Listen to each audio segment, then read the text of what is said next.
नमस्कार. महाराष्ट्रातील तमाम माता भगिनींचं लाडकी बहीण योजनेच्या नवीन व्हिडिओमध्ये स्वागत आहे. लाडकी बहीण योजनेसंदर्भात आनंदाची बातमी आलेली आहे. लाडकी बहीण योजनेमध्ये अतिशय महत्त्वाची आनंदाची बातमी या ठिकाणी आलेली आहे. पाहू शकता बघा, तिसरा हप्ता जो आहे त्याची तारीख फिक्स करण्यात आलेली आहे. तिसरा हप्ता तुम्हाला कधी मिळणार आहे? बहुतेक महिलांना 1500 रुपये मिळणार आहेत, बहुतेक महिलांना 4500 रुपये मिळणार आहेत. तर त्या हप्त्याची तारीख या ठिकाणी फिक्स करण्यात आलेली आहे. ती देखील आपण पाहणार आहोत. कोणत्या तारखेला कोणत्या दिवशी तुम्हाला पैसे मिळणार आहेत. पुढची महत्त्वाची माहिती बघा, 42 लाख महिलांना पैसे मिळणार नाही. बघा, 42 लाख महिला अजूनही अशा आहेत, त्या महिलांना पैसे मिळणार नाहीत. जरी अर्ज तुमचे मंजूर असतील तरी देखील तुम्हाला पैसे मिळणार आहेत. मग आता ह्या 42 लाख महिलांमध्ये तुम्ही देखील आहात का? कशा पद्धतीने तुम्हाला चेक करता येईल आपल्याला पैसे मिळतील किंवा नाही, त्याची माहिती आपण ह्या व्हिडिओमध्ये पाहणार आहोत. पुढची महत्त्वाची माहिती बघा, थेट तुरुंगात टाकू CM चा इशारा. तर बघा, माननीय मुख्यमंत्री एकनाथजी शिंदेसाहेब यांनी या ठिकाणी इशाराच दिलेला आहे. थेट तुरुंगामध्ये टाकलं जाणार आहे जे व्यक्ती या योजनेमध्ये गैरप्रकार करणार असतील त्या व्यक्तींना. तर बघा, त्याची देखील माहिती आपण ह्या ठिकाणी पाहणार आहोत. काय संपूर्ण माहिती आलेली आहे, संपूर्ण माहिती या ठिकाणी कळणार आहे. त्या अगोदर सर्व माता भगिनींना सूचना आहे, जर तुम्ही व्हिडिओवर नवीन असाल तर व्हिडिओला लगेच लाईक करा, चॅनलला सबस्क्राईब करून घ्या. लाडकी बहीण योजनेच्या छोट्यातली छोटी आणि मोठ्यातली मोठी अपडेट सर्वात अगोदर आपल्या चॅनलवर तुम्हाला पाहायला मिळत असते. तर सर्व माता भगिनींनी लगेच चॅनलला सबस्क्राईब करून घ्यायचे. सबस्क्राईबचे बटन खाली आहे, लगेच व्हिडिओला पण लाईक करून टाका आणि हा व्हिडिओ जास्तीत जास्त शेअर पण करून टाका. तर बघा, आनंदाची बातमी काय, तिसरा हप्ता तारीख फिक्स संदर्भातची काय माहिती आहे ती आपण या ठिकाणी पाहूया. म्हणजेच एक एक करून संपूर्ण माहिती पाहूया. सर्वात अगोदर तिसरा हप्ता तारीख फिक्स, नंतर 42 लाख महिलांना आणि CM शिंदेंचा इशारा, ते देखील आपण या ठिकाणी पाहणार आहोत. तर एक एक करून संपूर्ण माहिती पाहूया. सर्वात अगोदर तारीख फिक्स संदर्भाची माहिती पाहूया, लगेचच व्हिडिओला सुरुवात करूया.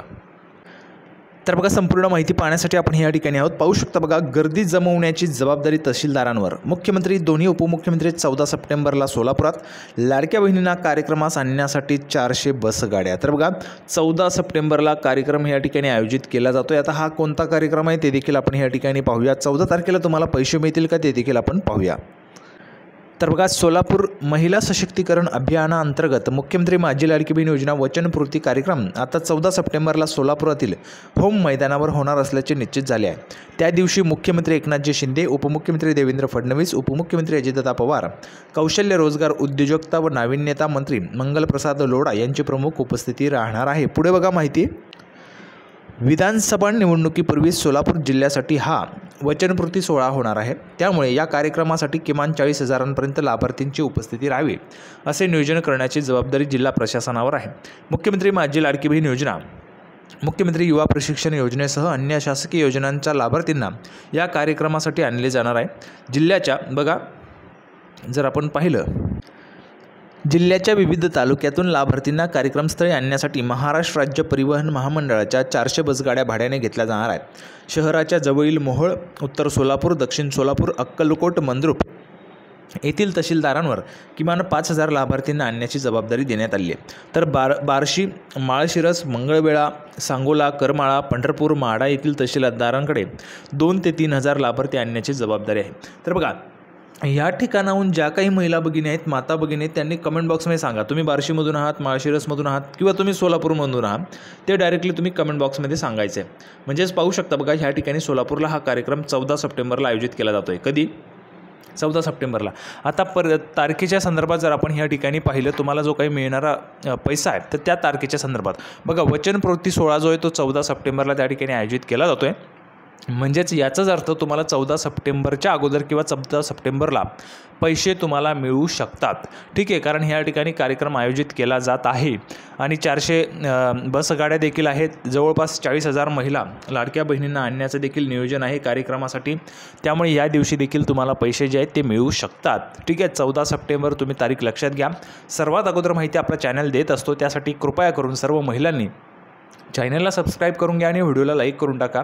मेहनत आपण या ठिकाणी घेत असतो, तुमच्यासाठी संपूर्ण माहिती असते, संपूर्ण माहिती तुमच्यासाठी घेऊन येत असतो. पुढे बघा, आता बघा, विभागनिहाय जबाबदारी कशी असणार आहे. तर बांधकाम विभाग, कार्यक्रम स्थळावरील नियोजनाची जबाबदारी महापालिका, पार्किंग, वीज, पाणी, साफसफाई, शहर पोलीस. कार्यक्रमाच्या दिवशी वाहतूक व्यवस्थेचे नियोजन, वाहतुकीस अडथळा होणार नाही त्यादृष्टीने पार्किंगची व्यवस्था, ST महामंडळ, महिला लाभार्थी घेऊन येणे व मेळावा झाल्यानंतर त्यांच्या ठिकाणी सोडणे. पुरवठा विभाग, लाभार्थ्यांसाठी जेवणाची उत्कृष्ट व्यवस्था, मुबलक पाणी.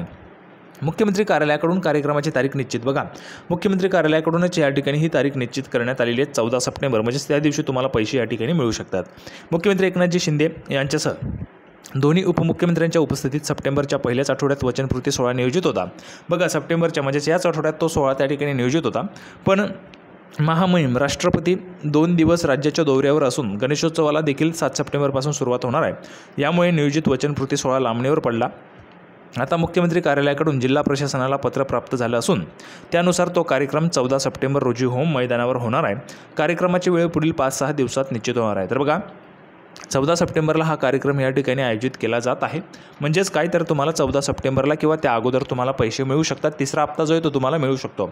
आता रक्कम किती मिळेल ते पाहूया. बघा, तर बघा, सर्व महिलांनी इकडे लक्ष द्या. रकमेसंदर्भात महत्त्वाची माहिती बघा, सर्वांनी लक्ष द्या. ज्या महिलांना 1ही रुपया मिळाला नाही, ज्या महिलांना पैसेच मिळाले नाही, त्या महिलांना किती मिळतील बघा, 4,500 रुपये. ज्या महिलांना 1ही रुपया मिळाला नाही त्या महिलांना मिळतील 4,500 रुपये. आणि ज्या महिलांना 3,000 रुपये मिळालेले आहेत, ज्या महिलांना 3,000 रुपये मिळालेले आहेत त्या महिलांना 1,500 रुपये मिळतील. सर्व महिलांनी लक्षात द्या. बघा, ज्यांना 3,000 रुपये मिळाले आहेत त्यांना 1,500 रुपये मिळतील. ज्यांना 1ही रुपया मिळालेला नाही त्यांना 4,500 मिळतील. तर तुम्हाला जर पैसे मिळाले नसतील तर तुम्ही कमेंट बॉक्समध्ये लिहून पाठवा, तुम्हाला 4,500 रुपये मिळतील. आणि जर तुम्हाला 3,000 रुपये मिळाले असतील ते देखील तुम्ही लिहून पाठवा, तुम्हाला देखील 1,500 रुपये या ठिकाणी दिले जाणार आहेत. तर त्याची देखील माहिती आपण पाहिलेली आहे. आता पुढची अपडेट आपण या ठिकाणी पाहूया. 42 लाख महिलांना पैसे मिळणार नाहीत का, त्याचं कारण काय ते देखील आपण या ठिकाणी पाहूया. तर बघा, पुढची माहिती आपण पाहत आहोत. आधार लिंक नाही. बघा, सर्वात मोठं कारण आहे पैसे न मिळण्याचा आधार लिंक नाही. अनेक महिलांना या योजनेचा लाभ घेता येत नाही आहे कारण त्यांचं आधार कार्ड बँक खात्यासोबत लिंक नाही आहे. अशा पात्र महिलांचा आकडाही जवळपास 40 ते 42 लाख रुपये 42 लाख आहे. बघा, जर आपण पाहिलं तर पात्र महिला आहेत त्यांचे अर्ज मंजूर देखील आहेत तरी त्यांना पैसे मिळत नाही आहे. कारण काय, आधार आणि बँक खातं लिंक झाल्यानंतरच या महिलांनाही लाडकी बहीण योजनेचे पैसे मिळायला सुरुवात होईल. लाडकी बहीण योजनेसाठी 21 ते 65 वर्ष वय असलेल्या महिला अर्ज करू शकतात. आणि सर्वच महिलांना सांगू इच्छितो, या ठिकाणी तुमचं जे काही अकाउंट आहे त्या आधार कार्डला लिंक करून घ्या. किंवा मग एक काम करू शकता, तुम्ही IPPB इंडियन पोस्ट पेमेंट बँकेचं अकाउंट उघडून घ्या. पोस्ट खात्यात जा, त्या ठिकाणी इंडियन पोस्ट पेमेंट बँकेचं अकाउंट उघडायचं आहे म्हणून सांगा. पोस्ट पेमेंट बँकेचं अकाउंट उघडून घ्या. 2 दिवसात तुमचं लिंक होऊन जाईल आणि तुम्हाला पैसे देखील जमा होऊन जातील. आता पैसे कधी मिळतील? भरपूर महिलांना वाटतं आम्ही अकाउंट उघडलं, 2 दिवसात अकाउंट उघडलं म्हणजे लगेच पैसे जमा होतील. असं नाही, टप्प्याटप्प्याने पैसे मिळतात. ठीक आहे, टप्प्याटप्प्याने पैसे मिळतात. त्यामुळे ज्यावेळेस पुढचा टप्पा असेल त्यावेळेस तुम्हाला पैसे मिळतात. आता हे 14 सप्टेंबरला तुम्हाला मिळू शकतात, त्याची तारीख मी तुम्हाला सांगितलेली आहे. ठीक आहे, आता पुढची महत्त्वाची माहिती माननीय मुख्यमंत्री एकनाथजी शिंदेसाहेब यांनी दिलेला इशारा आपण पाहूया. तर बघा, संपूर्ण माहिती आपण ह्या ठिकाणी पुराव्याच्या सहित पाहत असतो. लाडकी बहीण योजनेतील गैरप्रकार खपवून घेतला जाणार नाही, तुरुंगात टाकू CM शिंदेंचा थेट इशारा. तर बघा, माननीय मुख्यमंत्री एकनाथजी शिंदेसाहेब यांनी थेट इशारा दिलेला आहे. लाडकी बहीण योजनेमध्ये जर कोणी गैरप्रकार करणार असेल तर तो खपवून घेतला जाणार नाही, थेट तुरुंगात टाकलं जाणार आहे. त्याची देखील माहिती आहे. बघा, संपूर्ण माहिती काय. बघा, लाडकी बहीण योजनेतील गैरप्रकार खपवून घेतला जाणार नाही. पत्रकारांशी बोलताना मुख्यमंत्री माननीय एकनाथजी शिंदेसाहेब म्हणाले की योजनेत कोणताही गैरप्रकार खपवून घेतला जाणार नाही. साताऱ्याच्या जिल्हाधिकाऱ्यांशी चर्चा केली आहे. मुख्यमंत्री लाडकी बहीण योजना गोरगरीब सर्वसामान्य कुटुंबातील महिलांसाठी आहे. यात कोणीही भ्रष्टाचार केला तर तो खपवून घेतला जाणार नाही. आरोपींना थेट तुरुंगात टाकले जाईल असे मुख्यमंत्री एकनाथजी शिंदेसाहेब यांनी म्हटलेलं आहे. त्यामुळे बघा, आत्ताच आपण नुकतंच पाहिलेले एका व्यक्तीने 30 अर्ज भरले होते त्यांच्याच पत्नीच्या नावाने आणि त्या अर्जांमध्ये त्यांनी पैसे देखील मिळवल्याची माहिती समोर आलेली आहे. आता ते जे काही सखोल चौकशी आहे ती त्या ठिकाणी जिल्हाधिकाऱ्यांमार्फत त्या ठिकाणी केली जात आहे. तसे आदेश देखील माननीय मुख्यमंत्री त्याचबरोबर महिला व बालविकास मंत्र्यांनी दिलेले आहे. तर लवकरच ती चौकशी होऊन संपूर्ण जी काही बातमी आहे ती आपल्याला समोर येताना पाहायला मिळू शकते. तर अशा पद्धतीची महत्त्वाची अपडेट आपण पाहिलेली आहे. संपूर्ण व्हिडिओ अतिशय महत्त्वाचा होता. व्हिडिओ आवडला तर लगेच लाईक करा, चॅनलला सबस्क्राईब करून घ्या. लाडकी बहीण योजनेची छोट्यातली छोटी मोठ्यातली मोठी अपडेट सर्वात अगोदर आपल्या चॅनलच्या माध्यमातून मिळत असते. तर लाडकी बहीण योजनेची नवीन अपडेट घेऊन पुढच्या व्हिडिओमध्ये भेटूया. तोपर्यंत